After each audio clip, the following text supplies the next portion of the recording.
All right, welcome back to the Built to Grow podcast. I'm your host, Tim Lyons, joined today, of all days, by Randy Angston. What's up, man? How we doing? Doing good.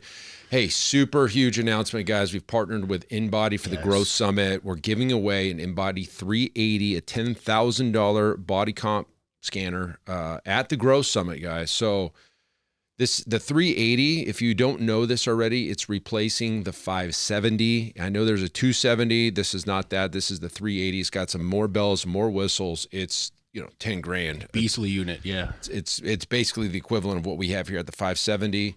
A lot of reasons I like InBody, but at the end of the day, it's a tool to prove the results that we're delivering for our clients. Yeah, and that's a perfect topic or perfect segue into today's episode. It sure as a matter is. of fact. But yeah, we're super excited about that. I mean, what an awesome perk just to be able to put your name in the drawing for something so massive.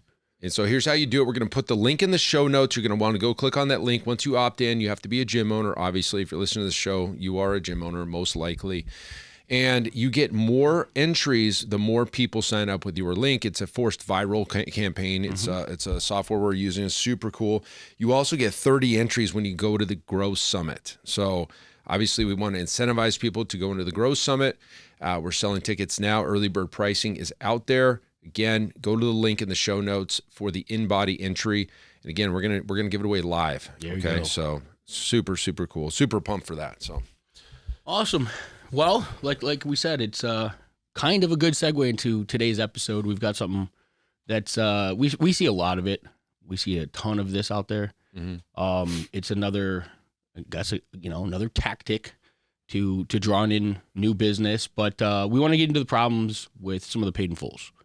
yeah, Like exactly. some of the downside of that kind of idea, that tactic, that strategy, and we'll get into the nitty gritty of it. I mean, that's what it's about, right? Yep.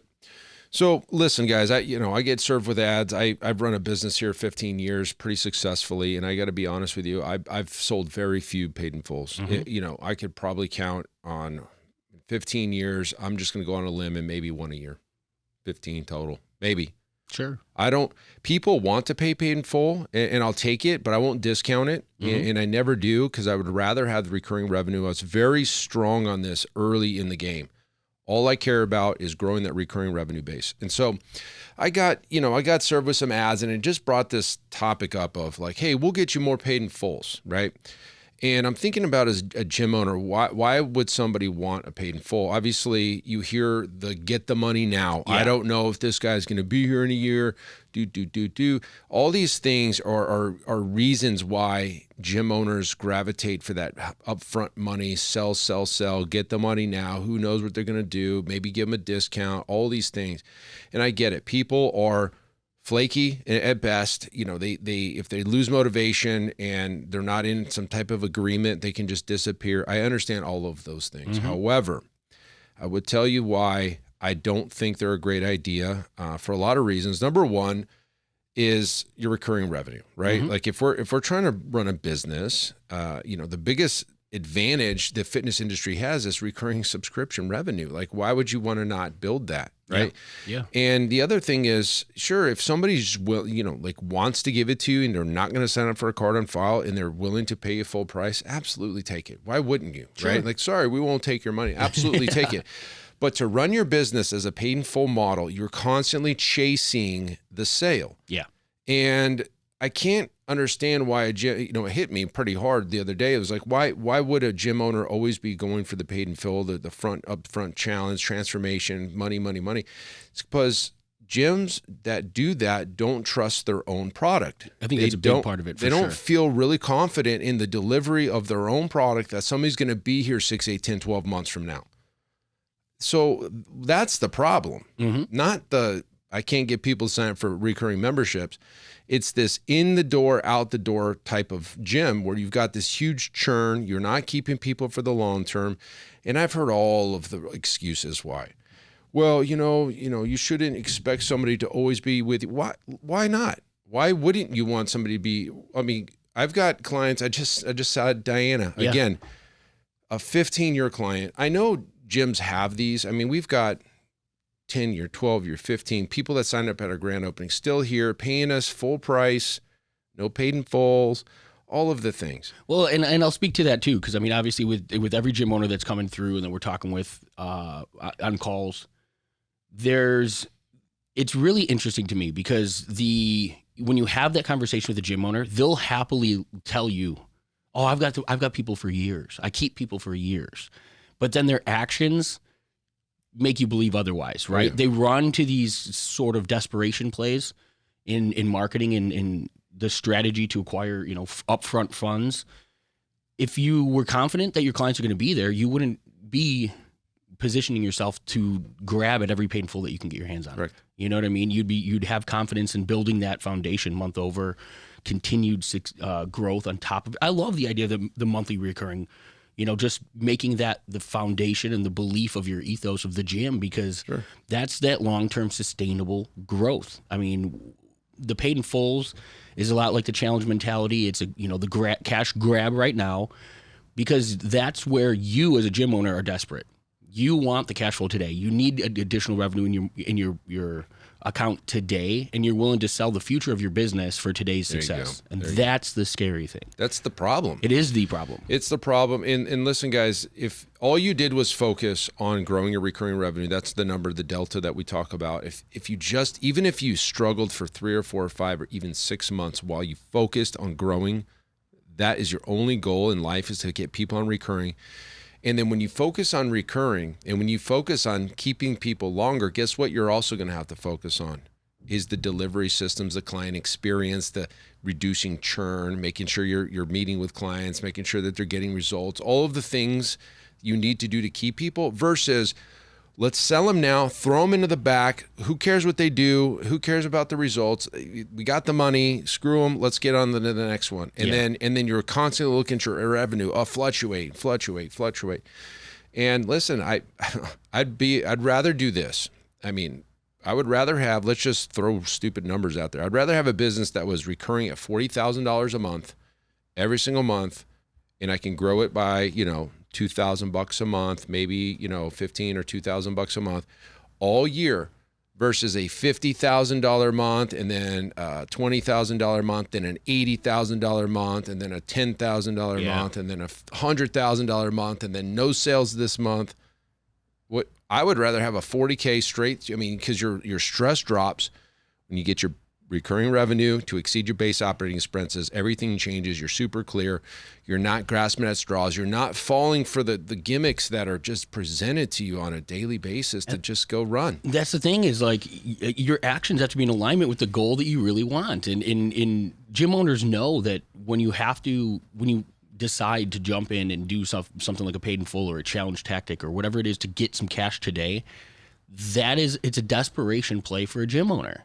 There's no way around it. And then if you consistently, if that's all you're doing and you don't have that monthly recurring strategy, or you're not consistently building that, you are a marketing and sales company that is fulfilling some sort of fitness need to, but every month, like what the activities that you do as a gym owner and running a fitness business, I would much rather put the expertise of what you've learned, developed, and all of the knowledge that you have when it comes to training to keep those clients longer, rather than have to go train yourself on marketing, sales every single month, learn new ways of hooking people into your business because you can't actually facilitate the quality training to keep them there. Yeah. And it's a hell of a lot, as a business owner in a fitness business, get the fitness right first, and then you won't have that problem with where's the money coming from type of thing. Yeah. But and here's the funny thing is I hear people speak about marketing for fitness businesses and all this stuff.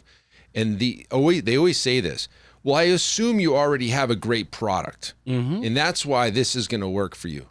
No, most don't have a great product, and that's what needs to get fixed first. Because you can't just assume that. Right. And it's the exact opposite of the truth in those situations. The person wouldn't be looking for something like a paid in full if they had great delivery in their business. Yep. They wouldn't have the need. They'd have consistent clients every month in building that, Well, the hard look in the mirror is the gym owner that has to admit their product isn't as good as it can be. It needs to be fixed first. That's the hard stuff to do. That's the hard work you've got to do in your business before you run these whiz-bang marketing tactics to get people in the door. Because what happens, the whole premise of the phrase built to grow is the foundational elements of your facility. Yep. A lot of people don't know that. It's built, you're building your foundation, making sure your delivery system's dialed in and everything's great, your staffing plan, your job descriptions, your performance evaluation, your sales processes, your pricing strategy, your recurring revenue. That's built to grow. Then you can grow. Yeah. But if you just keep throwing people into your broken model, it just crumbles the foundation and it just falls to pieces. You said model, and I think that could also be one of the big components is, a lot of the gyms that I speak with that are doing these types of strategies or seeking these types of programs are in ultra competitive large group environments, and where no matter what you do and how much you're driving the quality of your product, the consumer has massive option. And so if you can't differentiate yourself as something, what you bring to the table that's better, superior, different than the gym down the street where hot, sweaty bodies in the room are getting a result, you're playing that same game, right? Yeah. The red ocean mentality. And so before even considering what marketing you're doing, you might have to look at the actual service and the product and the delivery of what you're providing. Maybe you're just not in the right vehicle. And that's the reason that we are so hell-bent on semi-private. That's the reason that we coach the transition to semi-private. The industry as a whole, the gyms that are looking to the future or what comes next are looking to that. They're looking to where the puck is going, right? Yeah. Not just how do I outmarket the same situation that I've been in for 5 years and that has no changing trend anywhere else. Like, you're going to find yourself acting in places of desperation or doing things that ultimately you might not want to do or are not in alignment with how you want to be growing the business. But if you don't make some of those other changes, that's kind of what you're left with. Yeah. Nobody said this is easy. Hell no. And nobody's arguing that the hard work is probably the most important work that you're going to need to do. Because if you don't, you're going to just play the same game as everybody else. I could tell you we're surrounded. I'm in smack dab Scottsdale. And at one point, I don't know where to get these numbers, it was like the most competitive fitness market in the U.S. More gyms per capita or something like that. It's something wild, right? But I can tell you, I don't know of any. I mean, I know some personal training gyms around here. I know a couple semi-private trying to dabble. The majority of everything you see is large group training. You got an F45 across the street. You got a big Monster Health Club, the Village over there. You got Lifetime. I've got the high volume, low price model down the street. I've got Orange Theories and yoga and spin and 50 CrossFits in the air park. I mean, 50. Yeah. You throw a rock over to this place called the Air Park over here, and every other door is a gym. Yeah. Right. Lots of options. But people stay here. They come here because we have that unique mechanism for all the things that we do. And we're doing semi-private. We charge a good rate, and we keep people forever, right? Obviously, not everybody stays, right? And I can't lie and say, everybody stays forever. But we have people that, it's growing on every month because we just redid our thing. But it's like it's sitting around 18 months for the latest data. But the last data that we did before we wiped out all of our old systems and we started tracking from 2021 on, right? So from 2021, anybody that signed up from 2021 on to now is like at 18 months average. Mm-hmm. But prior to that, again, the 10-year, 12-year, 15-year clients are still on the other side of that. And I was at a Redline conference, and one of our Iron Circle members, Chance, it was interesting. He's like, we can't take in consideration the length of membership until they cancel their membership. That was interesting. The way to look at it. He goes, it is. We can only count them once they cancel, because then that's the established length of stay. Mm-hmm. While the other people have maybe been there for 5 years, you can't count them yet. And I'm like, I don't know about that, because it's two ways to look at it. And so the way that they calculate it is, he called them the dead bodies. You got to count the dead bodies and see how long they stayed. And, we were talking about formulas for length of stay, and it's really the easiest formula that we were all in agreement with is 1 divided by churn equals length of stay. So if you have a 5% churn on average, and that's something like 18 months or so, I got to do the math, but 1 divided by churn on average churn is the length of stay in months. That's a pretty easy. Based on average, right? Yeah. But again, you got to look at the people that are still here. So it's a weird, interesting kind of way to look at client lifetime value is only the ones that cancel. So different ways to look at this. Yeah. We kind of build in some of the, we started counting from the 2021 after COVID, and we just kind of reset everything. Now we're at like 17.43 months or whatever I think it is. it's like 18.4 or something. 18.4. Yeah. Okay. So, and again, every month it grows because people are staying longer. So it's going to end up around 36 months. I already know it. Yeah. It's just what it is. Well, I mean, let's give kind of, because here's the thing. Like, I think a lot of gym owners that are making the choice to go to paid in fulls or challenges or some of those other marketing tactics, they're doing it because they feel like growing a recurring revenue is going to take years. Right? And I think that's just because they don't have the right systems in place. They don't have the ability to keep people as they're bringing in. Because if you're doing challenges and things like that, you're attracting the wrong client quite often, I'm sure, right? They're not going to stay.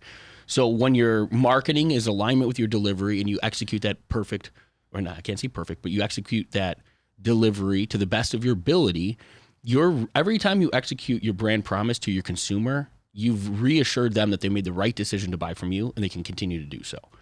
Right. So I always use the analogy of like Domino's pizza, hot and fresh in 20 minutes or less.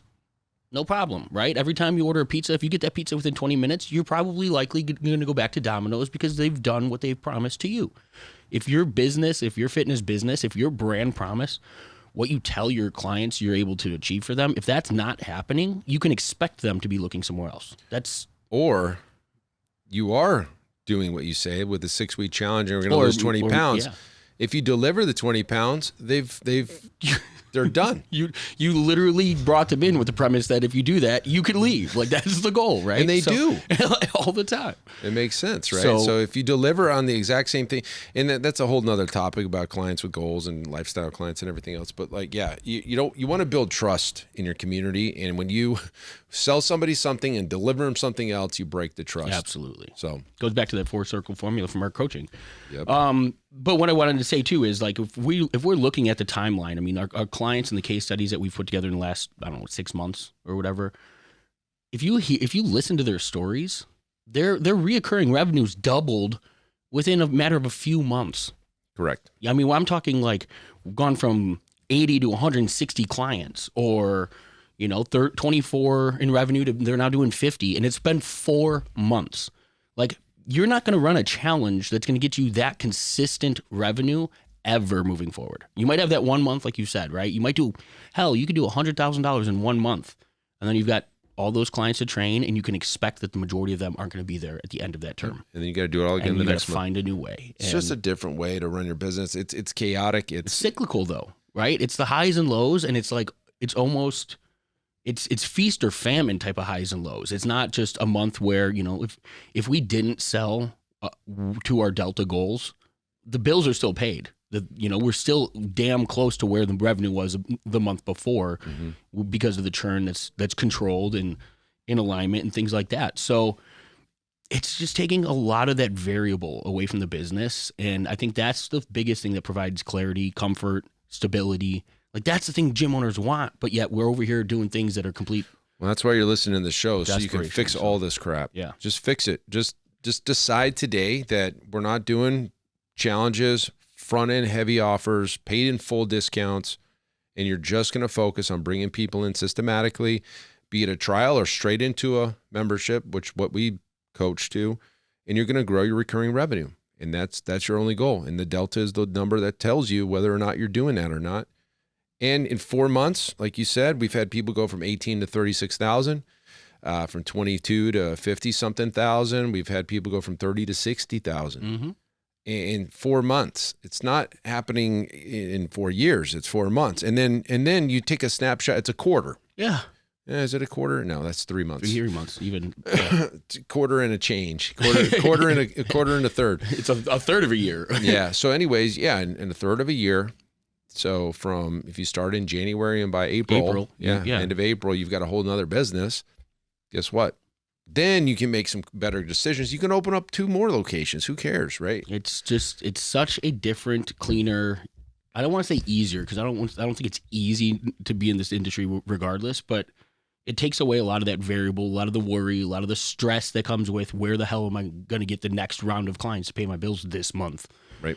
It's there. They're in your business. They're not, they've been in your business and they want to stay in your business. Like, let's build that Build That's what the goal of the business is. Keep them paying longer, staying longer. Yeah. So, all right. Hopefully that helps you guys. Maybe changes your mindset on a few things. That's it for this episode, guys. We'll see you at the Grow Summit. Talk to you later. Bye. All right. And thank you for listening to that episode of the Built to Grow podcast, where we help gym owners win. Now, do you want to connect with me and other gym owners online? All you need to do is join our private Facebook group, Business Talk with Fitness Professionals.